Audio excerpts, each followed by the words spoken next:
have him yet. I have him. Jonathan Frank is on, and Fritz Mueller in soggy Miami, Florida. Yeah. Fritz Mueller. Fritz, I have. John Brookbanks is watching. Hello, John. It's a new name, in fact, or at least I haven't seen him on in a while. Welcome to you, sir. Ed Worley is saying cheers. Ted Ryman in Cape Town in the Republic of South Africa. Jonathan Frank in Galveston, Texas. Oh, Galveston. Pedro Foiling Sailor, Balmoral Beach. Ooh. Walking, watch, and replay. Okay, have a good walk, Peter. Gordon Smith in Denmark. Andrew Pindar. Happy post-platinum jubilee, folks. Yep. Talk a little bit about that on the show today as we count down the last dozen or so seconds to get this one off the dock. Welcome. 7, 6, 5, 4, 3, 2, 1.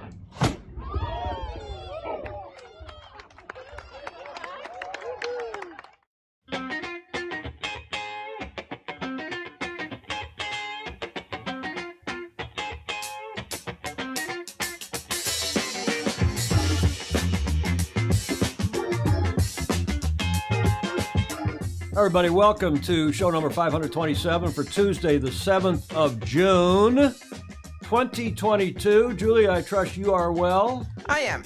No hot tips? Yes, I have several hot tips. What's the hottest tip? Oh, it's not new, except that I really enjoyed the festivities of the Queen. Platinum Jubilee. Yes. I did as well. We're live from Beach Street Yacht Club here in San Francisco's beautiful Marina District, Studio B, as usual.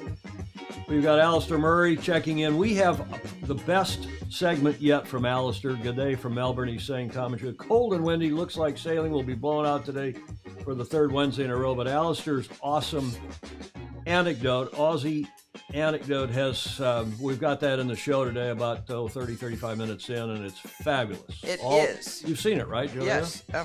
It's really good, and we appreciate Alistair's contributing. Jody Shields up early in the morning. It's in Sydney. It's 6:03 on Wednesday in Oz. Rich Fishbeck from CDM. You know what CDM is, Julia? Corona Del Mar. Yeah. They're by the Balboa Yacht Club. Peter Taylor's with us, saying greetings from New York City. Rob Sternstein, home of the Boston Celtics. Well, Rob, I'm sorry, but they're 1-1 so far. Our team did a little bit better the other night. Who else is on? Lots of folks. Rob Fry. Joe Cool. Got the time to watch the show. Welcome, Joe. You said Rob Fry is on? Yep. The esteemed father of the even more esteemed, at least in the sailing terms, Leonard Takahashi. Ben Nichols calling in from Almera in Croatia. Hi, Ben. In Croatia, J. Frederick Bland, where it's hot, hot, hot in Texas. Did you see that, Julie, about, Texas may be running out of power during these hot months after they ran out of power during the cold months?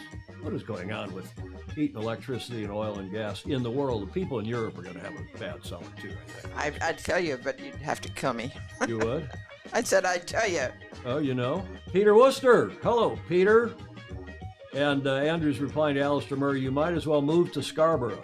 The wall does not look pink with the blinds closed. Thank you to all of you who helped. Yes. We worked, I did not a 3 hour, I did an hour-long test yesterday, Julia, here in the studio, working on, because we've updated the software here on the streaming computer to Monterey, now that they've announced the new software, which is Ventura, coming out, I guess, in a month or so. 13 miles from from Carpinteria. Where you grew up. Well, we trained in Ventura for the 03 Cup with the first Larry Ellison's first team. What was then BMW Oracle Racing, or whatever the hell it was. Yeah. Bill Wingrove, the wall does not look pink. He said, yep, thank you for your help, Bill, and many others who were watching when we did our test last evening. Bill Hines is in Independence, Missouri. Rob Fry in foggy Auckland. Likewise, Peter Salwin in Auckland. Matthias Collins down in South America. And that brings our music to a probably. We're pleased that it's over, right? We put the PIP back in. Clark Chapin is checking in from sunny and 65-degree Michigan. Yeah, it's quite nice in New York City today and in the upper northeast. He's already liked and shared. Thank you for that. Peter Selwyn, I think we mentioned. He is in Auckland as well. Alistair Murray, they're back and forth between Alistair and Andrew. Texas, Clark Chapin is saying, is the only state with an isolated power grid not connected to any other state. So if they have a serious problem, they're on their own. Did you know that? Yes, because they tried to get out of the control of the national one. The national grid. Yeah. Mark Curtis been flickering power outages and Facebook croutonicisms. I might get to watch. Oh, Mark, I hope you don't have a power problem. Baton Rouge. It would be 2 days old. What does that mean? 2 days old. I don't know. We'll get on here. There's lots back and forth about power in this country, but also across. I mean, this energy thing is not correct, and we're going to talk not too much about that because we're going to talk about our favorite sport. The love of probably all of our lives on here, international yacht racing news, views, and notables for Tuesday, the 7th of June. Let's get into the pre-start. Remember this photo, Julie, we had? This is from the Castle Cove Sailing Club in Weymouth in the UK where John Emmett hangs out a lot of the time. I now have a new pre-start, not an image, but get this, I have a video. Wow.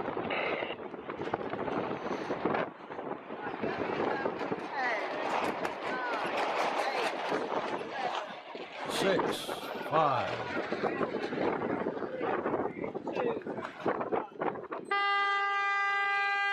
All clear.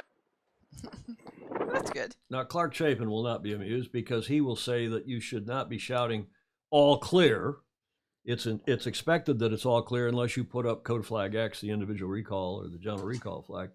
But, I think in the old days when you shouted all clear, it was somehow made the race committee more approachable or it made the sailing more fun. Yes. Jonathan Frank saying late to the line again. What was interesting, I'm going to back that up and just play that again because turn the audio down. I don't know what the leeward market looks like. There's an orange buoy down there right off the beach, but it may also be on the beach. They may be starting here between the committee boat and literally the shoreline. I guess there is an orange buoy just in the water. Yeah.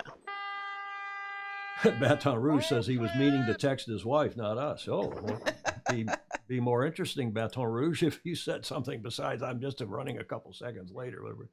But interesting class, thanks to Yachts and Yachting Online, their YouTube channel. Now, they do a cool thing. Yachts and Yachting just has a YouTube channel, and they're posting videos like this from clubs, I guess, across the UK and classes. Mm. And they're just putting them up kind of random willy-nilly as they come in. And you go to that channel, and there's lots of different UK classes and clubs and events where they're putting up little short clips or even in some cases longer ones. Very cool. That's nice. I like it. Yep. So bravo Zulu to them. That's the Wells Sailing Club. And I'm sorry, I didn't go online and check. I didn't get a Google map of that. But those are the Sharpies, the 12 square meter Sharpie Nationals, which took place, I think, Friday, Saturday, Sunday. Fabulous old boats. They're like a 90-year-old class, and they've been around a little bit longer than Queen Elizabeth's been on the throne, but not much. And this is a guy in the class writing on Sail World saying the class is in their 91st year with enduring competition in Sharpie International family friendships covering several generations. I hope I am able to record and attend Sharpie events in 2031, which would be their centennial, their 100th year. A special class that has defied, listen to this. This is worthy of Magnus the Magnificent. Yeah. Defied the trend for identikit plastic boats, with some nearing their third generation of family ownership. Long may she reign, and all who sail in her. James Case, who I don't know the gentleman, from Great Britain, writing in sail-world.com about their national championships in the UK over the weekend. I just thought that was fabulous stuff. Bravo Zulu to the class. That class has not only been around for a long time, it was in the Olympics in Melbourne, 1956, speaking of Melbourne and Alistair Murray and his awesome anecdote today. So bravo Zulu to them. Bravo Zulu to Yachts and Yachting Online. Yeah, I'd love to see that. Nice stuff. And thanks to our guest. This is that photo from him of Robbie King from a few years ago when he got all A stars, or as we would say, A pluses in the U.S., but as you would say in the Commonwealth, I guess A stars on his GCSEs. And he was celebrated in the Telegraph newspaper in the UK not too long ago, and we ran that on our Friday show because we had an interview with Robbie King. Mm-hmm. And we will be, Andy Rose, I see, is lining up Jack Egan. I have Robbie McCutcheon coming on from New Zealand. We're going to interview him tomorrow, so we'll have him on Friday's show. And we're getting one of these competitors almost per show now as we count down to the Governor's Cup at Balboa Yacht Club the end of July, 25th through the 30th of July, the 55th Annual Governor's Cup, the prestigious International Youth Match Racing Championship. Started a year or so after the Congressional Cup. And we love doing this Road to the Governor's Cup interview with these kids because they're so bright.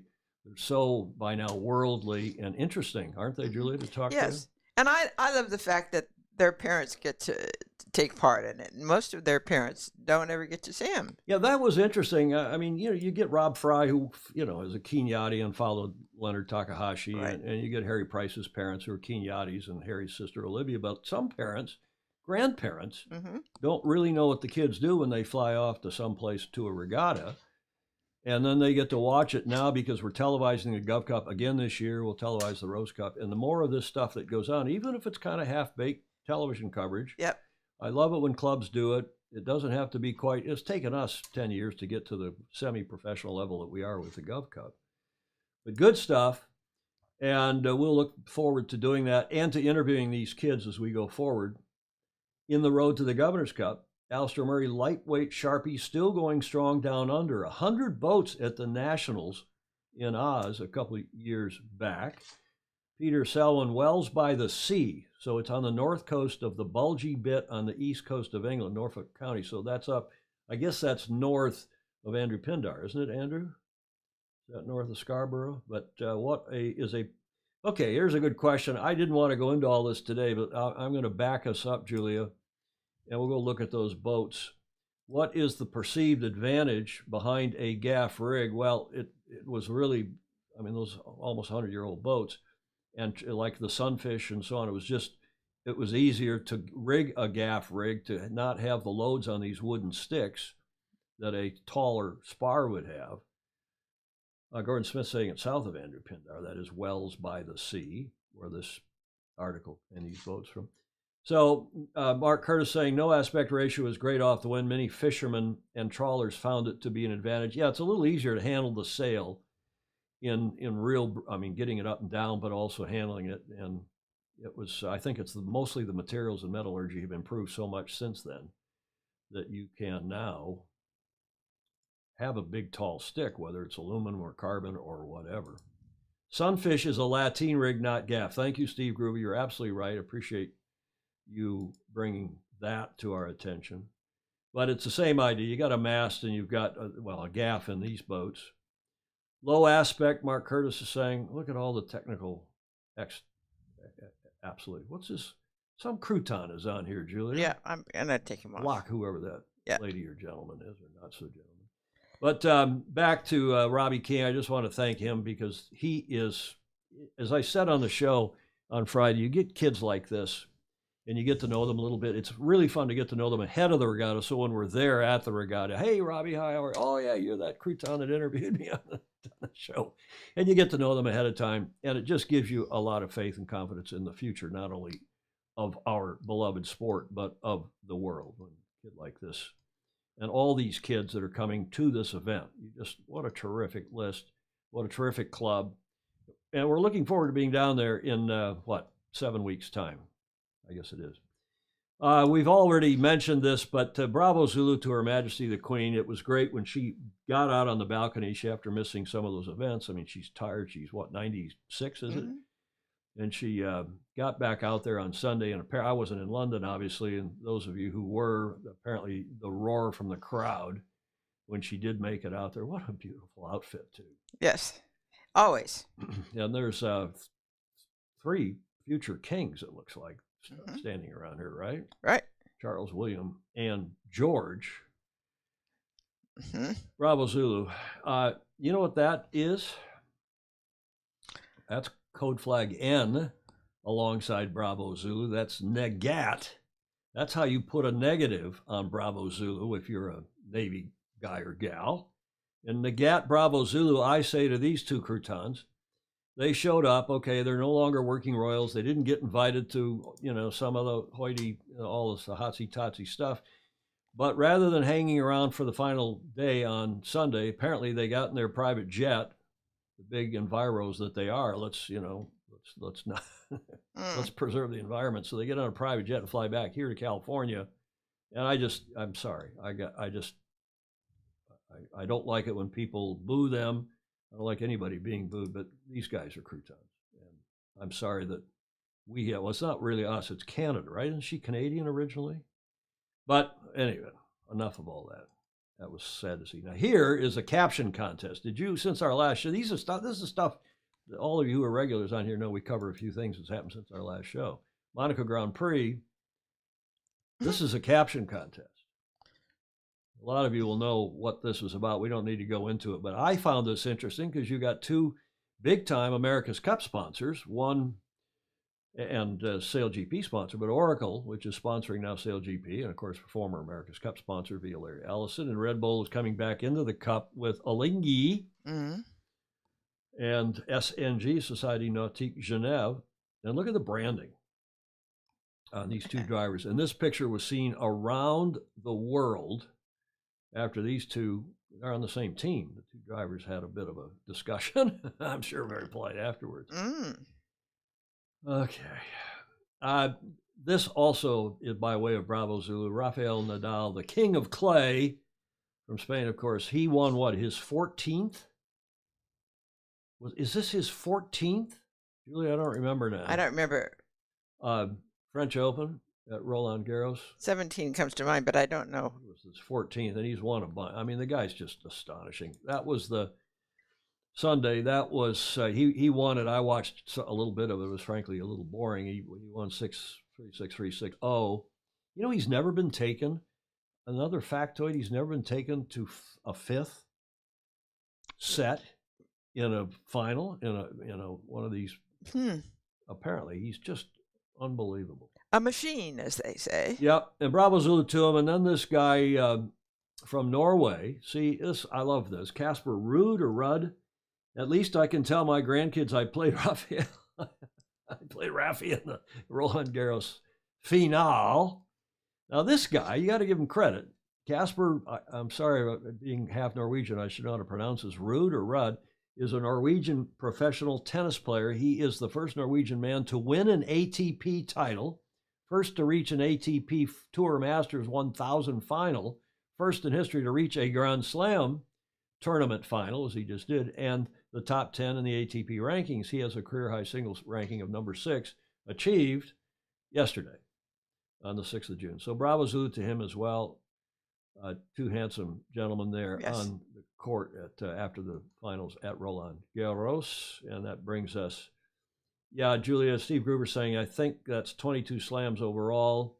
Latin passion crosses Dutch pragmatism. Dutch, I think he's Norwegian. I think if we're talking about the same guy. So tough to play on ice tennis courts in Norway. Jay Frederick. Well, they have indoor courts. At least love Rafa. Congrats, Joyce Chiarella is saying. And that was really cool to see. Okay, that wraps up a lot of the stuff since our last show, at least in the sports world. We won't talk anymore, Julia, about the big win by the Warriors.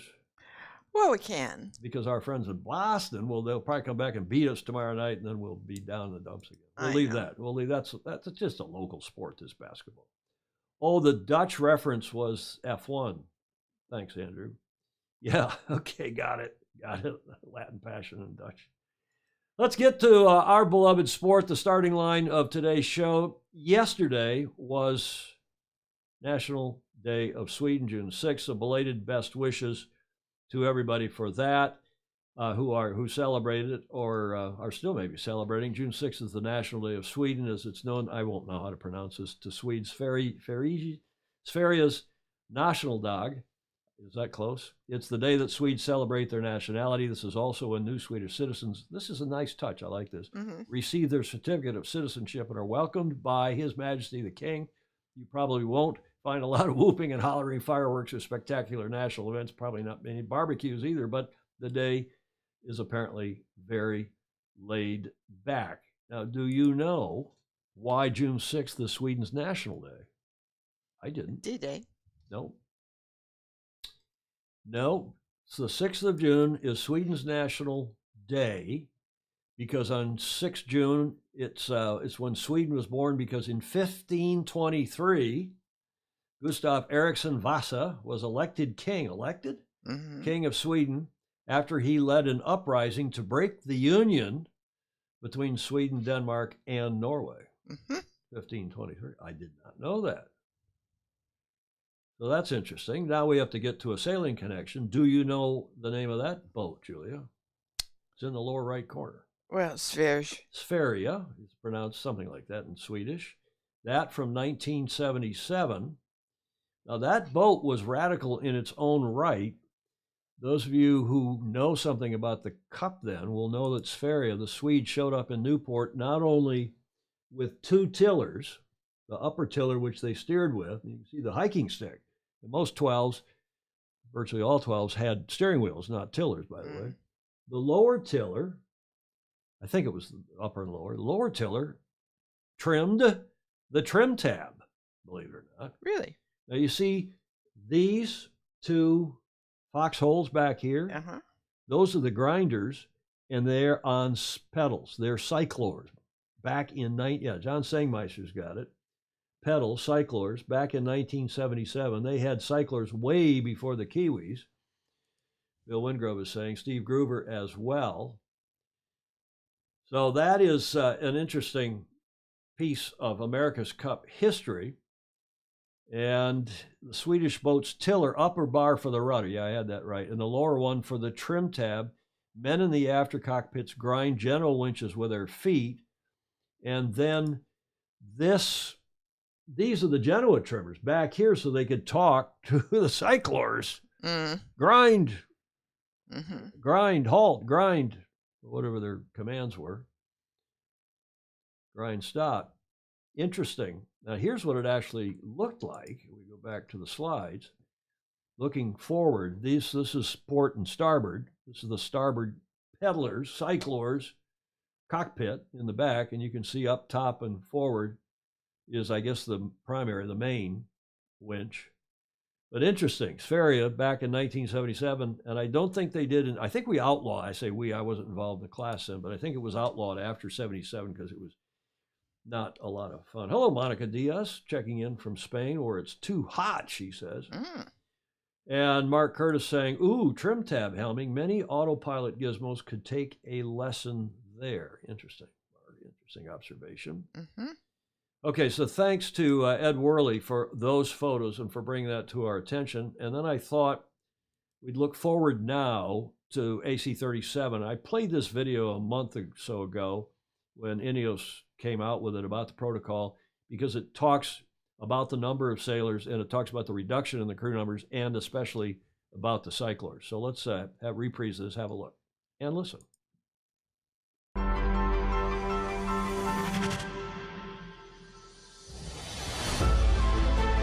Lighter winds was a nemesis for this class of yacht as a whole, and some teams got around that problem better than others. But that being said, the problem was kind of inherent in the design of these boats, and a lot of the changes in the class rule have happened to attack that problem. So crew numbers coming down, weight coming out of foils, no code zeros, winches off the boat as well. All these changes begin to add up, and you can end up with a lighter platform, and as well as the weight, the span of the foils has changed as well. So there's been a big push within the development of the class rule to get these boats up and out the water and foiling around in less wind. The crews come down to 8, and another big change is that they've put a control in on how many people can provide power. So 4 people can provide power to the yacht, and they can do that either through grinding or cycling, or any other means if the team decides to go down another route. Not quite sure what that would be. That does make some pretty substantial changes to the playbook. It means that you have to free up 4 people between them helming, piloting and trimming roles. But exactly how teams decide to break that down, I think will develop, and I'm sure no team will be exactly the same in how the playbook works.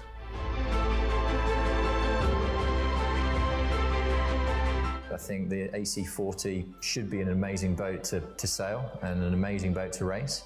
It's going to be nice to have some preliminary regattas to get our teeth into in the build up to AC37. The AC40 will be sailed by a crew of 4, and then everything will be powered by batteries. So yeah, no cycles, no grinders on the small boat, and a 4-man crew. So yeah, I'm excited to see how exactly it ends up looking.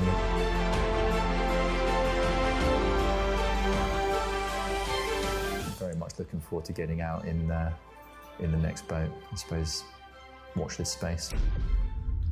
Watch this space. That video courtesy of Ineos Britannia. And we shall be watching this space, but they're going to be cycling. It sounds like there's been some additional press information out of Ineos, and one of the reasons it's speculated, one of the reasons that they're going to train in Mallorca and Palma, that's the cycling, well, outside of France in the summertime, but in the wintertime, at least, it's the cycle, one of, if not the cycling centers in Europe, if not the world. So it's nice weather, and they're going to train there, and apparently they're going to do a lot of cycling up in the hills of Palma, of Mallorca. Well, that's be a nice way to spend the summer. Yeah. Shall we switch to lasers now? We told you on Friday about the laser, the ILCA 7, the Laser Worlds, which had concluded in PV, Puerto Vallarta, down in Mexico, and Jean-Baptiste Bernas from France was crowned world champion for the first time in his career, and actually the first title for France in the now called ILCA 7 down in Riviera Nayarit, I guess it's pronounced, in Mexico. Cypriot Pavlos Contidas, we told you, was second ahead of Croatian Filip Jurisic. And there they are on the podium in Mexico. Now, after that regatta concluded, they went into the ILCA 7 Masters, which is going on, and today is the final day of the ILCA 7 Masters. And John Emmett has flown for, you remember, he was in the Netherlands. He's now flown to Mexico. He's been there for a couple of days, and he will run his report in a moment. But he is preparing to sail in the ILCA 6, and what we used to call the Laser Radial, in their Masters Championship, which begins in a couple of days' time later this week. So that's by way of a bit of an intro to John's report, our master or mentor, John Emmett, and he filed this video a couple of days ago about the ILCA 7 Masters, day 4.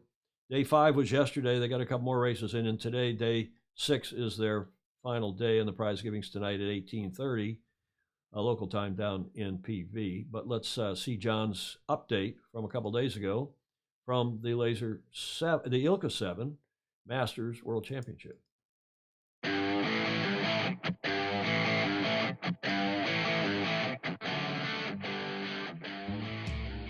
Day 4 of the 2022 ILCA 7 Masters World Championships, presented by Paradise Village Group, Aviata Yacht Club, and it was nearly a clean sweep of race wins for our event leaders, with Tim Law in the Great Grandmaster Fleet, Brett Bayer in the Grandmaster Fleet, and Adonis Bajuris in the Master Fleet, all winning both races. However, in the Apprentice Master Fleet, the 2 race wins went to Charles Bailey Strong. We have just 2 more days of racing to go.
Well, at least Ted Ryman likes the music.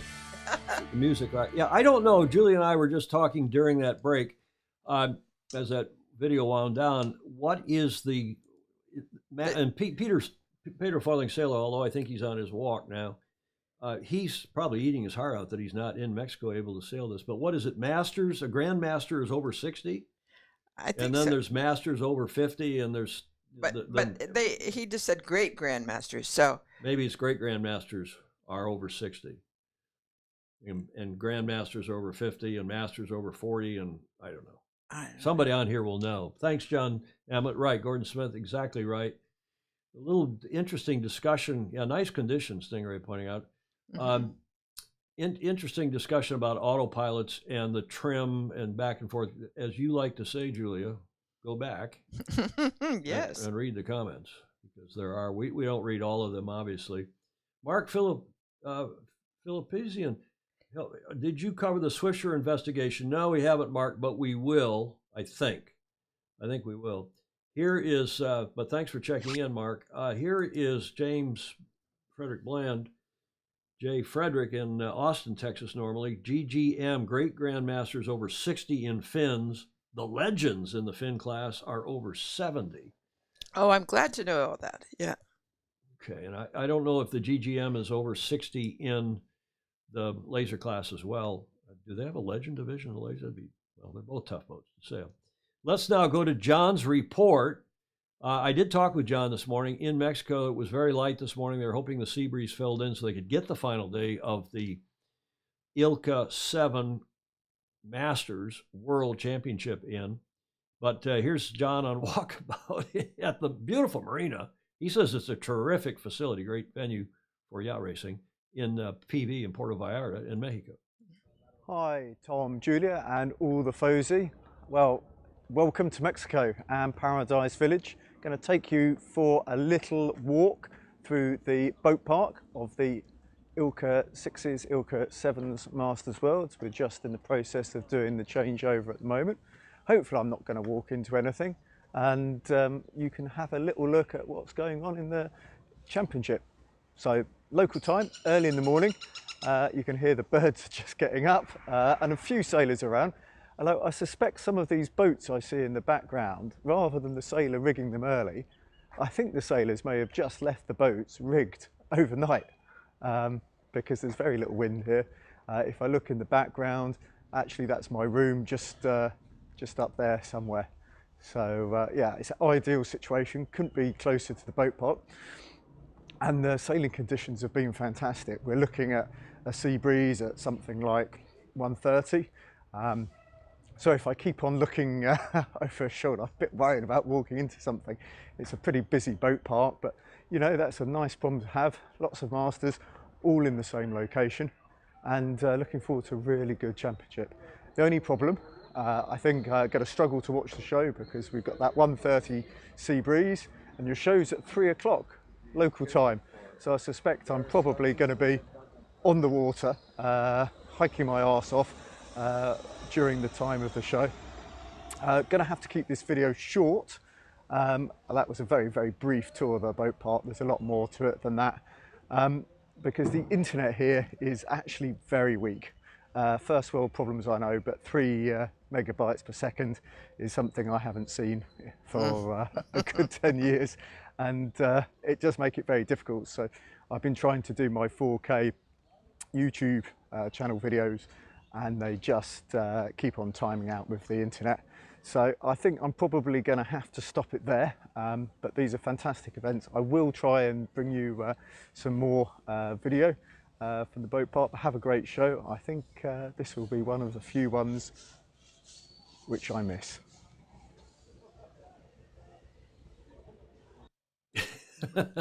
I got him. I got him right down there behind his tie. We'll get rid of that. That's John Emmett, of course, our super Fozy, John Emmett, sailing, get to the front of the fleet. They're talking back now. Peter Taylor's come up from with the ILCA, from the ILCA side. Apprentice, 30 to 44 years old. Master, 45 to 54. Grandmaster, 55 to 64. Great Grandmaster in the laser class, at least 65 plus. And Legends, 75 plus. Clark Chapin, observing, Julia, that Gus Miller, who is the dean of fin sailing and one of the great guys in the modern history of the sport, coaching sailors from countries all over the world, pre-Olympics over many, many years. He actually coached us. He was a professor at the University of Michigan when Bruce Nelson and I were there, and he was our nominal coach. And they named the building, one of the buildings after him at University of Michigan Sailing Club this past weekend or past couple weeks. Oh, nice. And not only that, but apparently Clark Chapin, of course, who is from Michigan, past Commodore of Portage Yacht Club, Clark, and past president of the Interlake class, and another great contributor in our sport, plus big help for us here for Sailing Illustrated. He's saying, what about Gus Miller, who sailed his fin this last weekend in the Bayview Yacht Club One Design Regatta down on Lake St. Clair? I assume that was. So bravo Zulu to him. And I think there was another comment, J. Frederick Bland, saying, yeah, he's not just a legend. He meaning Gus Miller, is a super legend, a.k.a. God. Yeah, exactly. It's people like that just make our sport so much fun. Yes. And we're going to have a great report from another one of those type of guys, Alistair Murray, yes, in a second. It's just fabulous. And so many cool people that come on here and grace this silly sailboat show, and we appreciate all of you coming on and contributing to it, and Googling and helping and so on. This Jeff Ogle, this is like watching a Bruce Lee movie. Jonathan Frank, how fantastic that sailors of all ages have the opportunity to compete in such a prestigious event. Absolutely. And we'll have to have Pedro Foiling Sailor, a.k.a. Peter Stevenson, come on and retell his story about how he got a second life when he had a heart attack and his heart stopped. And was it in Puerto Vallarta? It was someplace in Mexico at a laser worlds. Okay, let's carry on here and get to this day in history. I promised you full frontal nudity. You think that was a tease? In the show notes at the top of the show, Julie get her finger ready. You never know what one comes up with. What happened on, this is the 8th of June, tomorrow. I couldn't find anything interesting on the 7th of June. But it is the 8th down under. So we go with that. What happened on the 8th of June in 1504? Here's your first clue. David. You recognize that from behind. You bet. Well done. Do you prefer behind or full frontal? I don't have to choose. Yes, you do. Why? Because there's full frontal. I gave you both. I like both of them. You like both. Now, I thought this is the right moment, Julia, for you got your coffee in your mouth. Don't spit it on your keyboard, but tell them about your skirt. I went upstairs to get Julia and help her get down here. And she said, oh, he said, is that a new shirt? And I said, yes, it's a rip-off skirt. and that is the name of it. And and it is new, and I got it thinking of Hawaii because it's a perfect Hawaii skirt. You rip it off in favor of your bathing suit. Yeah. Oh, okay. I didn't know what you meant. I just knew you'd get hashtag where's the scarf? We better go back. Firenze, David in Florence, yes. And that is, of course, Michelangelo's David. And I learned, won't bore you with it, but it was apparently a 5.5 meter block of marble out of which that was carved. And other sculptors were offered the chance to do it, and they said, no, this marble's not right, or it's too big or something. And Michelangelo said, well, let me have at it, which he did for, 4 years. I think, it was 1501, 1504. And it's believed to have been installed on this day, that is the 8th of June, in 1504, in the Cathedral of Firenze, of Florence, commissioned in 1501 and considered the prime statement of the Renaissance ideal of perfect humanity. I think it's he who was quoted as saying, I don't sculpt the item, I just take away the parts that don't belong. Exactly. I saw that in Wikipedia when I looked at this. Yeah. That was a quote attributed to him, whether or not it's true or it's apocryphal. Yes. There's a good word for it. That's a good name. And I didn't even go to Stanford. The word apocryphal. Wow. Okay, that's so much for full frontal nudity, something every school child has seen. J. Frederick Bland, who is a Renaissance man, as are many of you on here and woman, It was too big to install, and yes, in its original location, was moved out front of a different location. Any frenzy yours or frenzy mine? Okay, Clark Chapin, that was that was croutonic, but it was funny. I don't know about the location. I do know that during World War II, because they're worried about it getting bombed and broken, damaged, or if not worse. Apparently, some guy did come with a hammer one time and hammered on the foot, but that allowed them. So that allowed the scientists to go in and check some of the marble and things. But apparently, during World War II, they built a big brick. Oh, I didn't know that. Thing around it to protect it from bombs. The block, there's a lot of smart people here. Gordon Smith, the block of marble was less deep than intended and therefore challenging to carve a 3D figure out of it. Okay, look at how smart these people are. No surprise. Okay, we'll move forward to Bravo Zulu. And this, the promised Alistair's Awesome Aussie Anecdote, and it's fabulous, about 11 minutes long. It's worth every second. I commend it to you. I learned a lot and enjoyed, as I said, every second of it. Have a look and listen.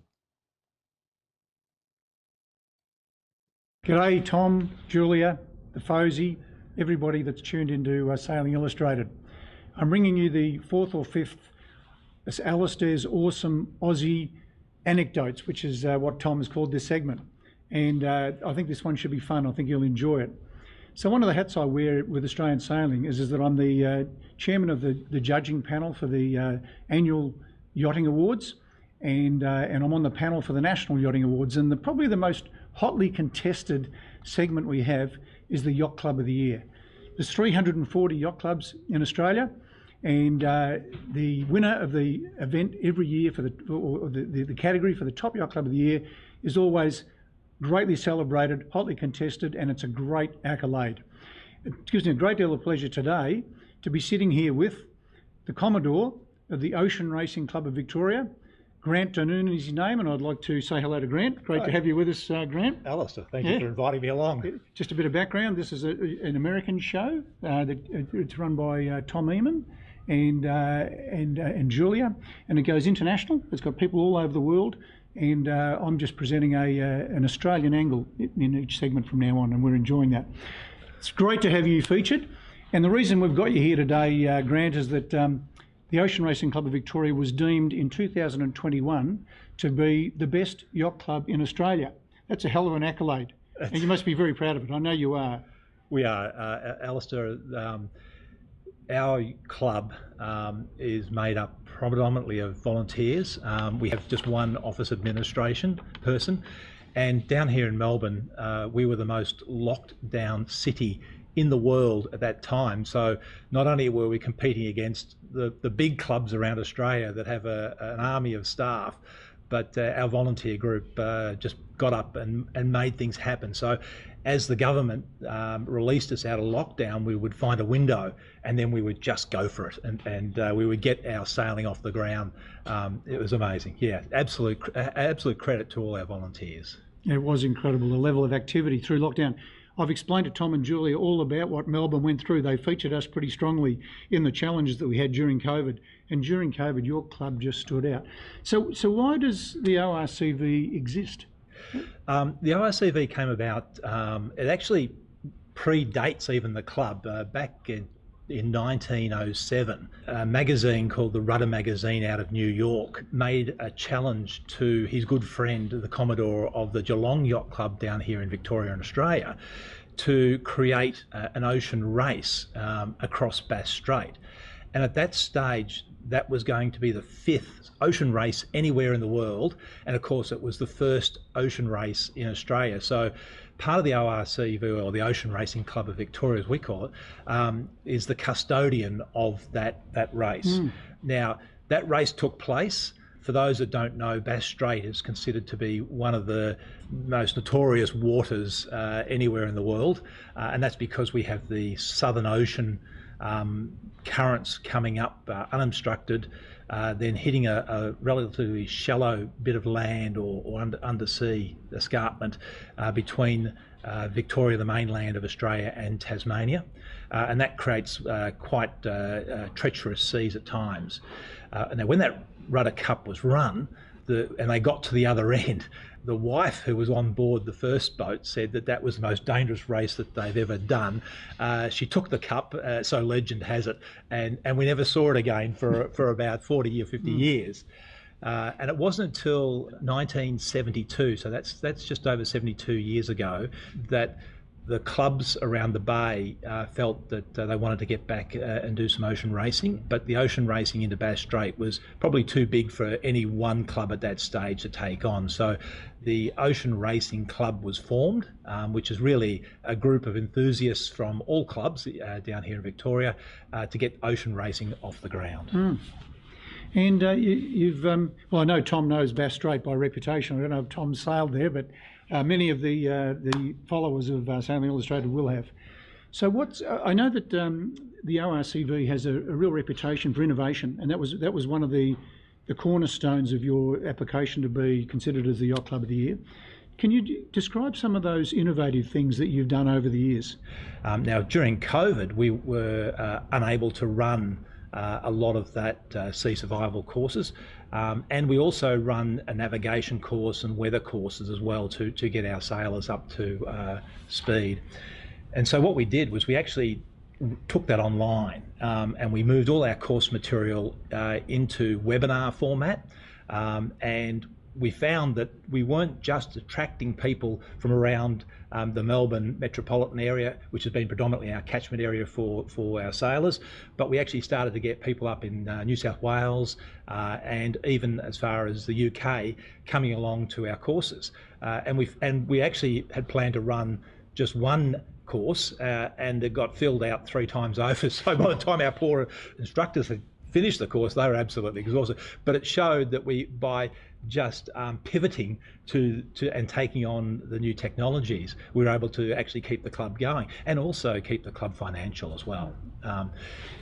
So Grant, give us some of the numbers, because in judging the applications, that's what really blew me away, is the sheer number of people, the hits you have on your social media, the number of people that compete in your events, the number of races you put on, perhaps a bit about your membership numbers. Just the statistics are pretty impressive. Well, during COVID, I would imagine with people around the world not being able to move, that clubs in general would have seen a small uptick in membership as they look towards their local venues to do their activities. But what we were able to do was seize on that, and so I think around here in Port Phillip Bay, the average uptick in membership was somewhere around about the 7%. We managed to get an uptick of, I think, nearly 30% in the first year, and then a further 25% in the second year. But when we ran our Cock of the Bay, which is one of our most successful and well-attended races, we normally get about sort of somewhere around about the 80 to 90 boats doing that race, and we managed to get, coming out of lockdown, we got 112 boats entered for that particular race, and I think that was just everybody wanting to just go somewhere and do something. But we set up a special media team to attract as much media interest as we could, and by the time that team had finished doing their job, and they did a brilliant job, we had something like over 10 million views on that particular race alone. Awesome. Yeah, that was fantastic. And you've only got one part-time staff member, and it's all volunteer run, right? We have a part-time staff member who moved to volunteer. Who moved from full-time just to try and keep up with the demand for our races, and she actually does more than just her normal hours. She actually does a lot of volunteering on top of that as well. So yeah. And I know one thing that really stood out for me was I remember the night that the award was announced, and you had a big party at your house, and there was bedlam. I mean, it was a big announcement. It was really enthusiastically received, and you went out of your way to personally recognise every one of your volunteers at a subsequent function. So this meant a lot to you, winning this award, and you celebrated it brilliantly. Tell the listeners a bit about that, if you would, Grant. Well, one of the things that our ocean race, and for that matter, any club relies very heavily on their volunteers. But when we're running our races, we always celebrate the winners. It's always the winners we put on the podium. It's always the winners that we present the medals and the trophies to, and the winners. And you know, that's part of yacht racing. But when we won Club of the Year, that was our chance to actually focus on the volunteers and show that they were the winners of this particular category. And so we produced a special medal. We actually had it done in two colours. It's probably better than anything that we've ever presented to any. Should have brought one along today. I will. We will actually overlay I'll one follow on up this with video. that one, Tom. And it was just a great chance to acknowledge their work and make them the hero of the night. So yeah, no, it was a fantastic night, and it was probably one of the most proudest moments I've had in ocean racing, was to actually see the 72 volunteers come forward and get their medals for winning that particular. Well, it was really a race against our 300 clubs. It was probably the biggest race our club's ever been in. Yeah. So. Well, I was privileged to be there that night, Grant, to present them for you and with you, and that was it was a brilliant night. Now, there's something that's, to me, that is truly unique about the Ocean Racing Club of Victoria compared to all the other yacht clubs. 340 clubs across Australia.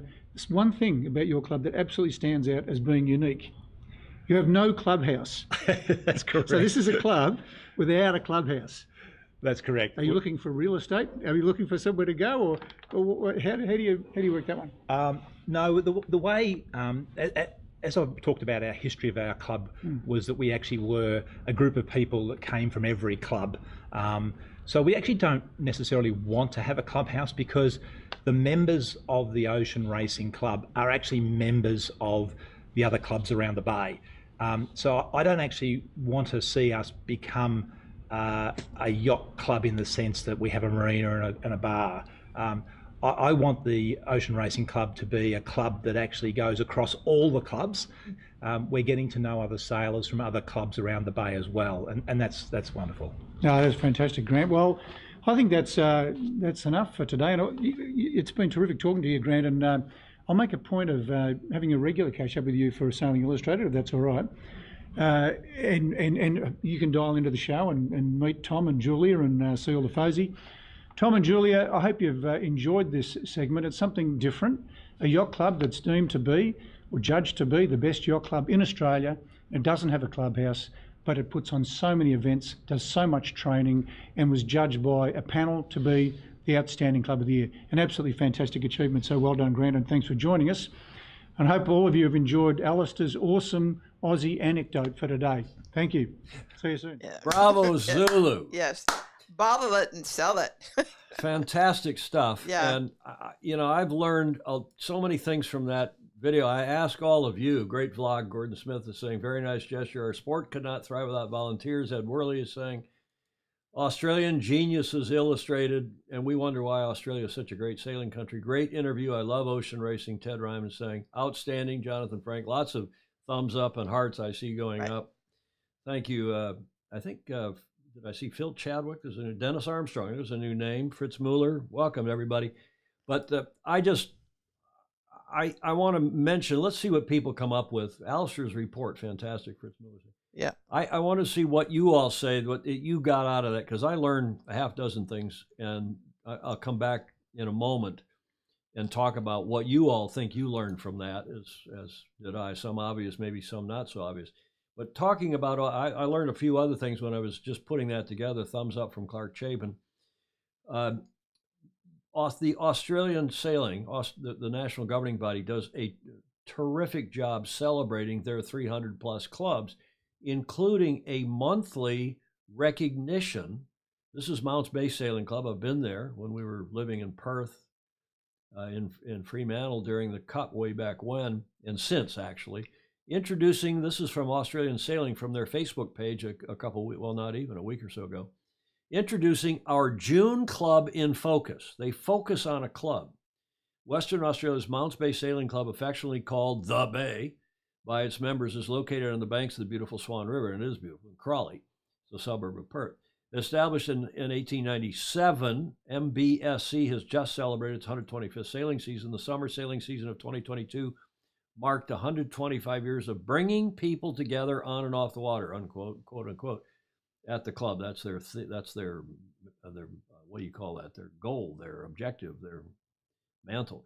MBSC is an accredited Discover Sailing Center that regularly runs learn to sail programs for juniors and adults, as well as learn to windsurf courses. More than just a sporting club, MBSC has been a cornerstone of the local community since the very beginning. And there's a link to find out more about that club. I'm going to back that off so you can see. Mounts Bay Sailing Club out in WA in Western Australia. Bravo Zulu to them, bravo Zulu to Sailing Australia, Australian Sailing, for recognizing the club. Speaking of Australian Sailing, their immediate past president, I also discovered today, longtime friend Matt, well, acquaintance. We're not big buddies by any means, but I've been in a lot of regattas, judged at regattas in which he sailed. We crossed paths any number of times. Australian Sailing immediate past president Matt Allen has been elected as a vice president of the Australian Olympic Committee, the AOC, winning election at their recent AGM. So, and he's not only a VP of world sailing, but he is now a VP of the Australian Olympic Committee, which I think is terrific. It's nice to see people from our sport volunteering and holding major roles in all sorts of organizations, Olympic sailing and otherwise. Yeah, I met him. He was the Commodore of the Royal Prince Alfred? The one in the Cruising Yacht Club? The Cruising Yacht Club. CYCA. Great stuff. To maintain high levels of participation, more than just the winners need to be celebrated. That's one of the learnings Mark Curtis is saying. Steve Gruber, mission statement. Steve, that's what the words I was trying to come up with. I learned about Sea State. Baton Rouge said, Julia, I like the idea that, okay, first of all, it's a club without a clubhouse, but there's a lot of organizations like that are very central. Yes. The YRA of San Francisco Bay used to be the body that brought everybody together from this is before I was around here, but I remember dealing with the Kitty James, who was the secretary when I was running USYRU, and she was terrific. The organization was terrific. And that still happens in different parts of this country where the clubs all get together and have common regattas, have common socials, have common speakers. Sail Newport started out that way. Opening day. And Opening Day on the Bay is a good example of that. That's not, who does that? It's not YRA of San Francisco, but it's another organization. That's Pacific Interclub Yachting Association. But again, these association of clubs. But did you see that they had volunteer? The Commodore had volunteer on his shirt. They actually celebrate volunteerism, not only with the medals and thanking people, but putting volunteer on the shirt and making those shirts important to get. It's really good to do. Yeah, I couldn't agree more. I think you look at what they do at Long Beach Yacht Club for Congressional Cup, and many of your other clubs around the world, I'm sure, are just staffed by volunteers. St. Francis has 450 volunteers during the year for 119 regattas? Over 200 and almost 300 race days, right? Yeah. No, it all depends on the weather too. But Andrew Pindar, Matt was very active as always 2 weekends ago in Abu Dhabi when we were at World Sailing Mid-Year Meeting. Yep, he is one of the smart guys and cool guys in the sport. I met him during the FAR 40 days when I was chairing the jury.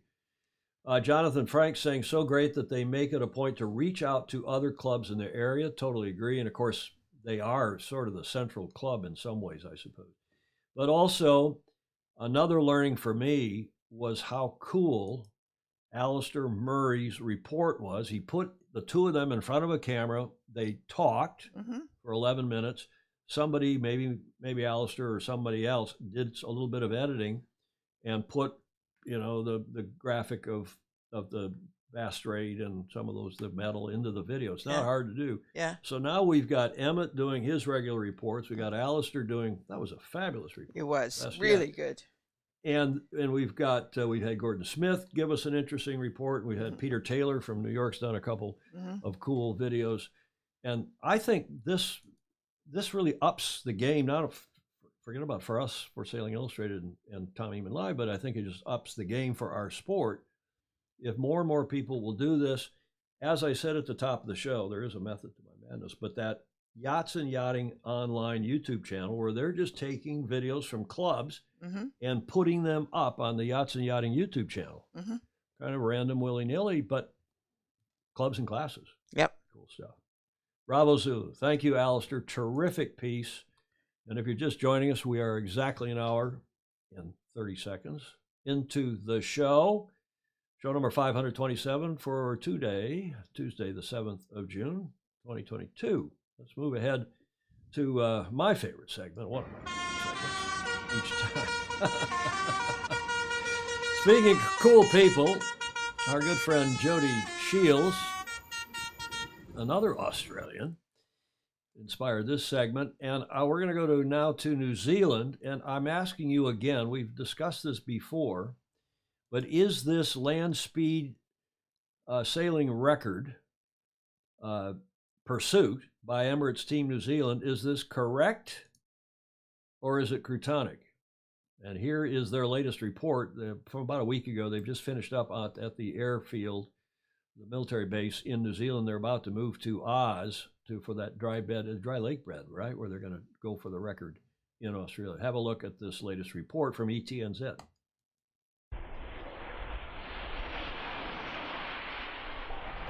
This is our final day here of testing. We've taken absolutely the best of what we can out of the runway usage. I'd love to be able to bear away at times. I'd love to be able to round up, but you're like a pinball going down a bowling alley on the runway. So whilst it's not perfect for performance, loading the craft and actually trying to get it set up as close as we can to what we think will need to be set up in when we sail in breezy conditions is really important at this stage of the game. Nice work, boys. All signed off, all feeling good. Thank you. Got it all, mate. The shore crew guys have been absolutely brilliant here the last sort of 2 or 3 weeks of testing. They're extremely proficient at getting wheels on and off now, getting fairings on and off. Being able to throw ideas around and talk about things makes a really big difference of how you move forward together as a team. It very much has been a proof of concept. It's basically been a really good step forwards in the right direction of where we need to go. I guess a lot of water's got to go under the bridge before we get to some really high speeds, but we're absolutely on track, ticking our targets, really looking forward to getting to the desert, looking forward to some big space and looking forward to some big breeze. For North Tower, ETNZ Land Yacht, over. Thank you very much for your assistance over the last couple of weeks. Much appreciated. Thanks very much. Out. Oh, you're welcome. Thank you for that. I'll pass that on, and good luck for the rest of the testing. So is it correct or Crutonic, Julia? They're just now, when will they move to Australia? I think imminently. I think that's the next step now. Yeah, that's great. So what are the comments here, Julia? We've got any number, starting with Steve Gruber. Correct. Why would it be Crutonic? Mm-hmm. Well, the only reason to be Crutonic, and I'll tell you what I think after we go through all your comments, but I've had a lot of feedback from people saying that it's a distraction, it's a waste of time, that they're obviously trying to raise money and they're going to, well, distract themselves from winning the cup. But Steve Gruber doesn't agree. He thinks it's correct. Ted Ryman loves it. He says it's correct with a K, the German spelling. I absolutely love this record attempt, and I'm guessing ETNZ's design systems will benefit too, Stingray says, up in Seattle. My mother, who loves yachts on water, Julia. Yes. She says, Janice F. Davis, she says, boring. And I think she meant exclamation point, but didn't hit the cap, the shift key. Jonathan Frank, shore crew, not pit crew, okay. Fritz Mueller, correct for sure. All of today's tech cannot replace tinkering for good lessons learned. Nice. Gordon Smith, correct. I think it is a great project, but I would not use rubber tires on a salt pan with high laterals. I think lateral resistance. Steve Gruber replying to Jonathan Frank, they are on shore. Yeah, okay. It is a shore crew. Well done, Steve. Well done. It is an interesting thing, Bill Wingrove says, like foiling boats, but I think Crutonic is a money-making project for the team. Alistair Murray, totally correct. So great for learning. Ed Worley says, fascinating tech, but Crutonic, I think he means Crutonic for pursuing the cup. Andrew Pindar, if there is a cross-learning between sailing and F1, then axiomatically, this makes complete sense. Let's see if there's any other comments, Julia, that come in. Do you have any more thoughts before I No, I think we're going to find out. It up? We may not know yet whether it's correct or Crutonic. John Emmett's back on the beach, just off the water, and last day interview done. Okay. Well, I think it's correct. One hears, by the way, I've got a little bit of, and Julie Aaron's saying, yeah, correct. It kept the team together. It's a benefit for designers, and there is cross learning. Mm-hmm. Yeah, and I think there's some sponsor fulfillment. I think there's some other things probably like that as well. But Julia, my bet is that they are learning. In fact, one hears. I hear that in one, I'm not at liberty to say, but in one particular aspect of this program, and those of you who are engineers can think a little more deeply about the Reynolds numbers and the speed they're going and the control systems and some of the other things they're doing, about why this might be particularly beneficial to their America's Cup team. Peter Selwyn says, I don't suppose for a moment that ETNs that are being stupid, completely correct. Mm-hmm. Baton Rouge, correct, comparing simulator aerodynamics to real life. Mm-hmm. I won't, we got to get one of these hotel bells where I can go like this. Bing. Or maybe we use the horn. We've got to have some kind of a sound effect when it's a bingo moment. Yeah. I think Baton Rouge may be proof of tools. Right. Although I'm not at liberty to say much more than that. Shouldn't they be required to race on a desert in Spain instead of the Australian desert? State race running and ducking cover. But what better way to study the aero package? Steve, I was wondering that too. The problem with that thought is that, this is a wing. This is a hard wing. And they don't have hard wings on these AC-70, whatever they are, 5s. Well, yeah, they don't for this go-around. But I think you may find that, Jeff Ogle said it's a fantastic distraction. I think you may find that, was it Steve Gruber said, what better way to, aero package. No, somebody said tools. Who mentioned tools? Anyway, I think one of you did. That may also have been Steve Gruber, maybe somebody else. Cool stuff. I think it's fairings. Yeah, Steve Gruber. That's an interesting point. Fairings, etc. James Bland, if you can't, ice boat, land yacht, speeder has too good for apparent wind sailing learning. That's a good point. The challenge is in the interaction of the interface between wind and water is different. Ed Worley is saying, well, I for one, I'm based on some of the things I'm hearing, I don't think it's a distraction. I was a little bit thinking that when we first heard about this. I still think they're going to lose by going to Spain. Sorry to say, some of you won't be happy. Julie Aarons won't be happy, but I think same as Oracle lost when we went to, not me, I quit before that, but when they left here, San Francisco, and went to Bermuda and then promptly lost the Cup. I think TNZ's got a big uphill battle. Any other comments? Jonathan Frank, regardless, it is a fascinating exercise in problem solving for the team. Totally agree. Absolutely. Really good point. Hey, Julia? Absolutely. Jonathan Frank, the Renaissance man that he is. Mm-hmm. I wonder if he, being the bass player and the hockey goalie, I learned last night he was a hockey goalie. He was on when I was doing my that makes him legitimate. 1 hour test. And he plays the bass. He's a hockey player. He's a sailor. What better, Oh, gosh. I mean, you should live closer. You get in real trouble. Well, we would. He's going to come out here, and we're going to, when we have our Sailing Illustrated band. Oh, good. We're going to have a band at some point, sooner or later. Maybe it'll be in wherever the next cup is. Who knows? Julie Aarons, wait and see. Yes, Ted Ryman says they will lose to GBR. Well, I don't know. Unlikely American Magic's Patriot, it is unlikely that Horonuku will sink after we'll wipe out. True. Okay, let's move to another. It's America's Cup. Yeah, it is America's Cup related. Some of you have been asking what happened to the Rule 69 blog and Julia's favorite wordsmith. Yes. Magnus Wheatley, Magnus the Magnificent, because this is what you see when you go to his former website, rule69.blog, and it just says coming soon. And that's because he has taken down, or somebody has taken down, the entire blog. All of that great stuff that he wrote over the last now couple of years, I don't know, year and a half, 2 years, it's gone. Do you know why? And everyone's asking me, do I know why? I have it. And I've checked around. Magnus wouldn't tell me. He would not tell me. What are the comments? Eek, John Emmett saying, yeah, it's down, it's gone. So what is the deal with Magnus? And one hears, again, he won't tell me. I pinged him immediately. One of you saw it. Maybe it was Daniel, Groover? no, in Augsburg, Daniel Grun in Augsburg, Germany. May have pinged me first, but several of you have and said, what's the deal? So I pinged Magnus, and he said, well, I can't tell you yet, but you'll find out in due course. Well, I've checked around, and one hears that he's been hired by AC-37. He's gone over to the dark side. He's gone from being an independent journalist in media like us, like we are, Julia. Yes.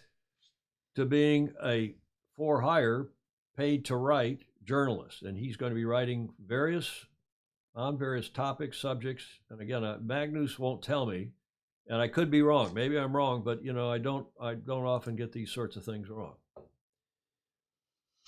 Well, we'll find out. We'll find out, and if anything, Julia, it'll improve the quality of the website writing and the insight. I wonder if he's how much if he's going to be very happy about writing with somebody looking over his shoulder. Well, maybe they said they wouldn't.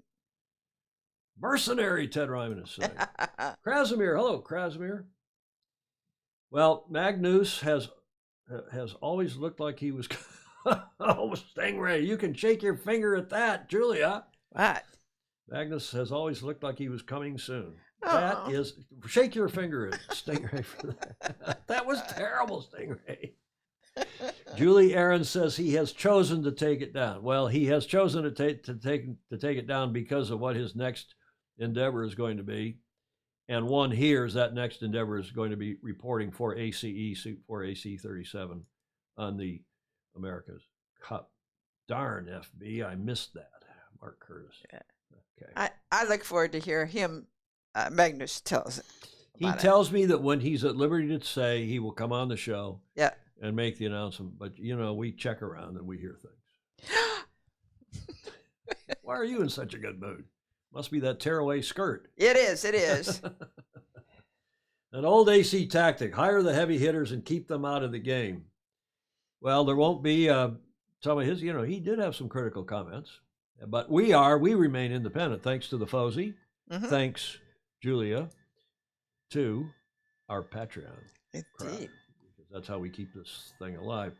Okay, that's so much for that one. We want to cover a little bit of this. We told you about this on Friday, but now there's a wrap up to this terrific Maxi Championship.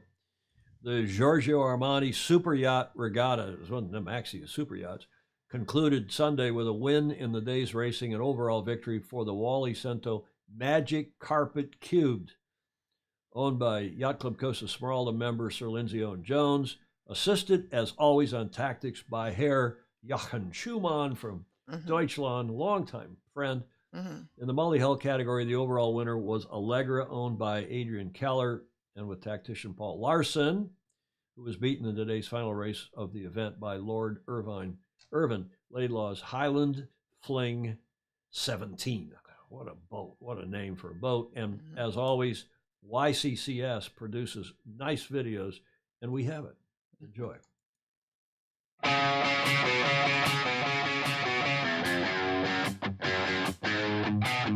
The most important thing is organize the crew in the morning, well, organize the regattas, considering the wind condition and everything. So that's the way to go.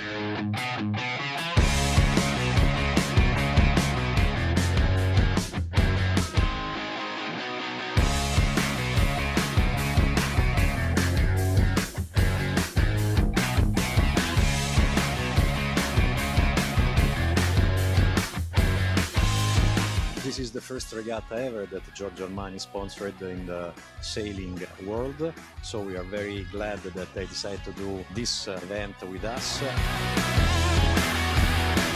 Today we are expecting light breeze, possibly sailing and shifting conditions.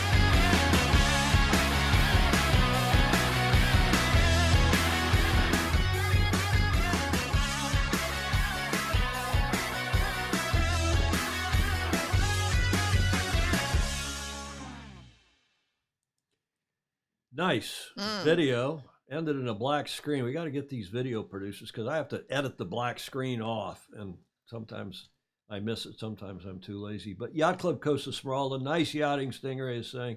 Yes. If you haven't been to Porto Cervo to Yacht Club Costa Smeralda on Sardinia, I commend it to you. You've got to go there. Julia's been, I've been, and probably any number of you have been. And it's just one of the fabulous yacht racing venues in the world. And there's something about islands as a venue for our sport, right, Julia? I think so. Whether it's Newport, Rhode Island, which is on an island, we forget that because it seems like it's on the mainland, but Newport, Rhode Island, or Bermuda, or Australia, or Hobart, Tasmania, New Zealand being the islands, collection of islands. It's a that it is. tradition of living with the water. Cowes, Isle of Wight. Yep. Sardinia, Malta. There's something about all the Caribbean islands, yada, yada, yada. Something about going to an island like Porto Cervo, like Hawaii. Any updates on Comanche? I don't know, Jonathan Frank. It's a good, but Porto Cervo is in the northeast corner of Sardinia. I commend it to you. And the Yacht Club Costa Smeralda is one of the great yacht clubs. The Aga Khan built it, 50, 60 years ago now. And the reason that's called Costa Smeralda, that means in Italian, the Emerald Coast. And it's not by now, a big, beautiful development. You fly into Olbia, the airport there. And Julia, I put this in for you. Do you know who that is? Oh, I should, but I don't. Oh, Ilbrook. I didn't recognize him. Michael Ilbrook, whom Julia knows. I barely know him. I've met him a couple times. But he was elected in, December of 2020, if memory serves, as the Yacht Club Costa Smeralda Commodore. He, of course, a German scion of that family and great yachtsman, won the Round the World race with your good friend and our fellow club member. Kostecki, and this is almost his birthday today. John Kostecki? Yeah. How do you remember all that? I'm reminded. You must have a good calendar. I do. I'm delighted with the success both at sea and ashore of our regatta dedicated to super yachts. I'd like to thank Giorgio Romani for having chosen YCCS and the Super Yacht Regatta. We have a lot of values in common in our Piazza Azzurra, which is their kind of commercial area there in front of the club, was busier than ever.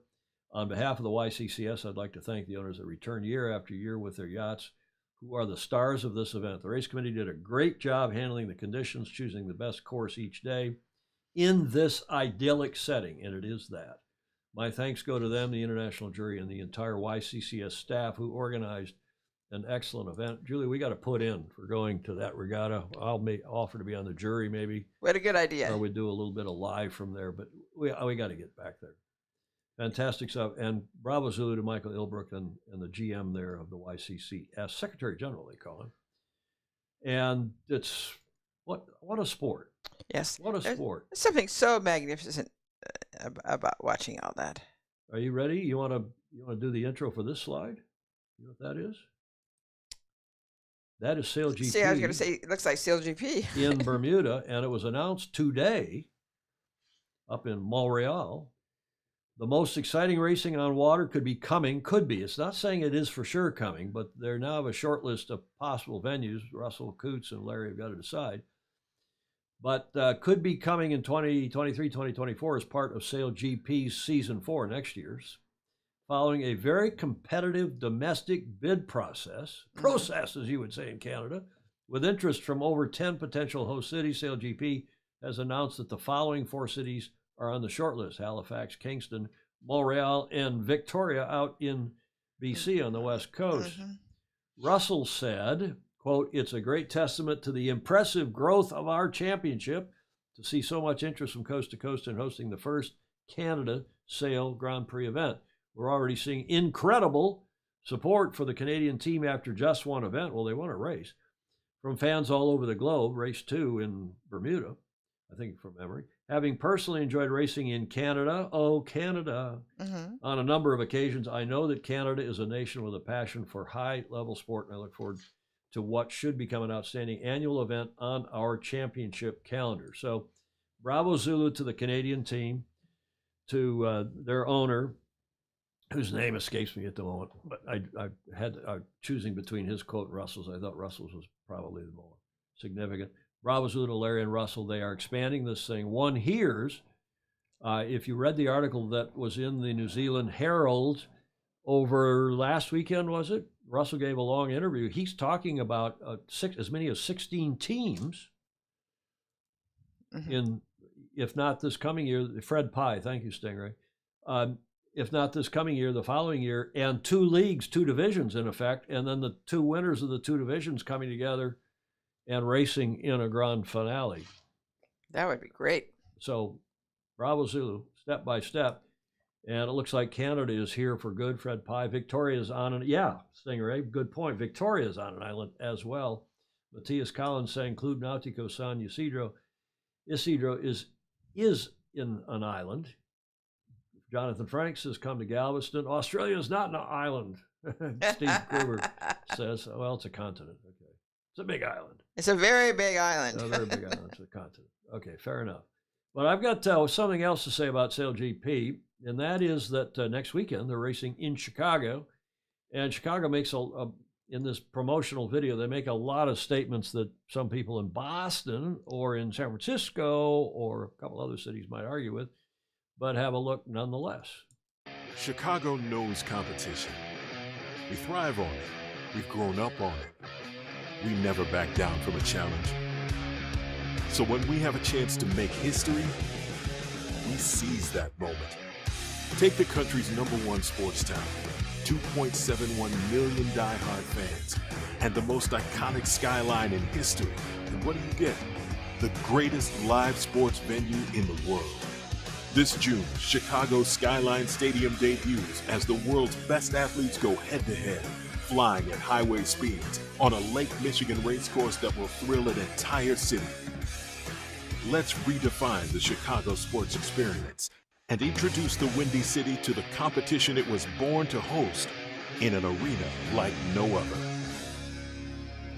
The Skyline Stadium. Well, you got to love the hype. You got to love the promotion, right? I do. And this is so good for our sport. I mean, we all are a little cynical, and we all take it with a grain of salt or 2 or 3. But it is great for our sport when you get sponsors, you get an event like this going around, promoting ticket sales and promoting the Skyline Stadium at Navy Pier next weekend. The public clock that is the highest from the ground is on Chicago Skyscraper. And, you know, it is known as a town of architects. And it does have an interesting skyline, but a lot of cities would claim the same.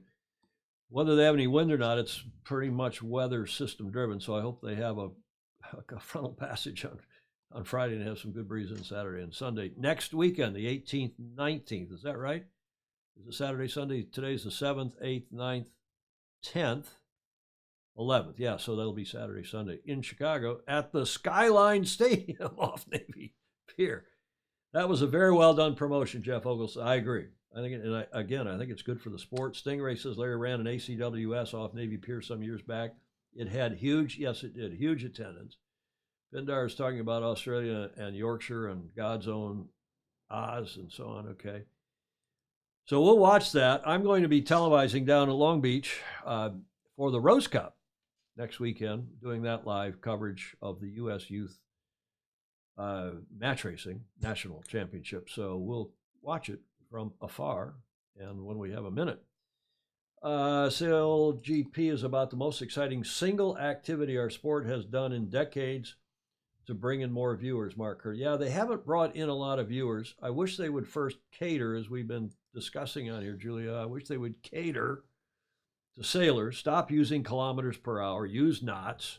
Stop using driver and say helmsman or skipper and a couple of those things. And I think we would gradually drag a lot of people, sailors and non-sailors, along to this. But that's, we'll see how it goes. Nonetheless, they're putting boats on the water. They're putting people in the stands. They're selling tickets. They got sponsors. They got television coverage. Can't complain about that. Can't complain. Bravo Zulu. Fritz Mueller is going to run. Thanks again, Fritz. Or maybe at least use both. Yes, fair enough. Fair enough, John Emmett down in PV. I didn't realize PV's 2 hours ahead of us. It's Chicago time. Chicago time, yeah, 2 hours ahead of us. I had to look that up when I was talking to John this morning. Okay, that brings us to the D block and Whiskey Tango Foxtrot. And these are all Fozy submissions today, Julia. Yes. I think maybe only one deserves a finger wag. A finger wag, as we can pull the volume down and go. This one is courtesy of Peter Taylor, and it really is a caption contest. You see that? Yeah. Unfriending in the early years. Oh. That's okay, don't you think? Yeah. What's wrong with that? It's and again, I wasn't going to take this opportunity, but I will. I have 5,000 Facebook friends on my personal account. I have 1,500, 2,000 followers because you're up. There's a limit of 5,000 friends, and I'm going to go in and kill some of my friends because people who don't comment, people who haven't, they're still maybe around, but they can always watch. You can, and if any of you can't, because there are hundreds of people trying to friend my Facebook page, but I can't. Just follow it, and then you'll see the jokes, and you'll see the contributions. By the way, while we're talking about Facebook, when we did this long test last night of the new software here on the streaming computer, I told you, I think last night, Facebook now, it used to be we'd stream at 1080p here when we were live, and then you had to watch it in replay on Facebook in 720p. I noticed for whatever reason last night, they're now letting us at least restream or watch on demand in replay in 1080. In 1080p. That's really nice. So that's nice. I was noticing too how crisp that is looking now. Well, you were watching the test last night. Yeah, it is. So we're getting the colors step by step. Back on the SailGP stuff. Steve Gruber's saying using KPH produces bigger numbers, hence more. I don't think it does, Steve, because I think it maybe to some people, but the other thing, Steve, is that people are saying, "Oh, is that all the faster they're going? I can bicycle that fast, and my car is a hell of a lot faster." I don't know, knots, nautical miles per hour. I don't know. It's like saying, "Okay, we're going to reline the American gridiron football stadiums to meters because that's the international measure instead of yards." Well, excuse me. It's the history and tradition. John Emmett, I'm so confused with the time zones at the moment. ILCA 6 Worlds will be in Houston, which is also the same as Chicago time. Yes, it is. Houston and Chicago, Texas and Chicago are Central time here in the States. So not okay. Joyce Chiarella, there probably are a few people I would like to unfriend like that. No. John Tergliato. Hello, John. Looking forward to seeing us in Long Beach. And Andy Rose next week. We'll be there Friday, I think. Not sure. And that also begs the question, Julie, whether we're going to do a Friday show this coming week. I don't know. It's your call. Well, we'll see what the travel schedule is. God, the air tickets are expensive. They are. This courtesy of Hamish Ross, and that's because you can tell it is so erudite. The Globe Theater, 1601. The following play contains scenes of treachery, fratricide, and indecision, which some viewers may find upsetting. Yes. How many knots does an F1 car do down the straights, Ted Ryan? Well, that's the point. I think it cuts both ways, Ted, because if you're doing kilometers per hour and you know that what's an F1 car do? 300 kph? I don't know. 300 is 180 miles an hour. Yeah. So I don't know what the top speed these days of an F1 car. And then you say, well, these boats are only going, 50, 60 kph. I don't know. It cuts both ways. The speed alone doesn't get to me. Yeah, about 180 knots, John Emmett is saying. Sailing is not car racing, Ed Worley is saying. Yes. But Shakespearean theater. Thanks, Hamish Ross, for that. This came from Ed Worley. Yeah, not what I expected either. Glass bottom tours. Come on. That's funny, isn't it? I don't think that deserves a finger wag. No. That's clever. Gas prices are creeping up. We're almost getting up to European levels. I know you all spend more in Europe than we do here, but up north of us here near Mendocino, it's almost $10 a gallon. Diesel is over $10 a gallon. Hey, Gordon Smith liked that glass bottom boat. Julia, you can wave your finger at this one, although it's mild. Pirates of the Caribbean, and the escape from that sadistic bitch from Atlantis. You know why that's funny? Yes. Johnny Depp and the divorce. This trial, I haven't watched any of it, followed it, but it's caught the imagination of an awful lot of people here in the U.S. It sounds like she was. I mean, she was, excuse me for saying, she was defecating in the bed. Did you follow that, Julia? Yeah. Is that true, what I'm saying? Who knows? Oh, you were following it. I mean, I heard that too. It's all part of the master plan. Gas prices, yes. We'll see what's going on. That pretty well does it for us.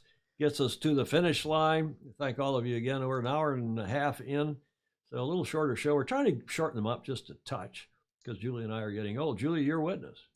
Yes. Don't lose this opportunity to like, follow, and share. And it just takes sharing is very good because it gets to your friends and they have an opportunity to learn about us. Well, it does. It helps too. It helps our algorithm and bottom line. Economies can adjust, Mark Curtis says. It's the rate and nature of the change that can be crutonic. Yeah, exactly. Brad and Angelina are now having a court case. Yeah, Ted Ryman. That was the day that they almost captured Captain Jack Sparrow.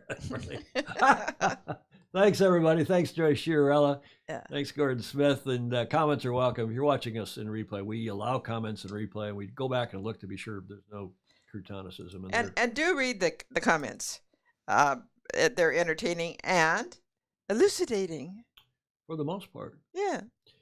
Tier DeYoung, thank you to you and everybody else. And thanks to all of our patrons via Patreon who support us. We get 5, 10, 15, sometimes more a month from some of our patrons, our Patreon, patreon.com/join/Sailing Illustrated. Thank you, Ted Ryman.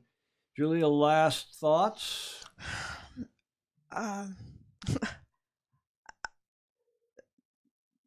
Not really. Tomorrow's Comrade's birthday. Your late great husband. Yes. Tomorrow. And he would have been how old? 96. 96. Well, we'll raise a glass to him tomorrow night. Thanks to all of you. Thanks for joining us. And all of us who gave us video and images and audio for this show. We hope you have a great rest of your week. And we'll see you on Friday. In the meantime, sail fast, sail safe, and have fun. Ciao for now.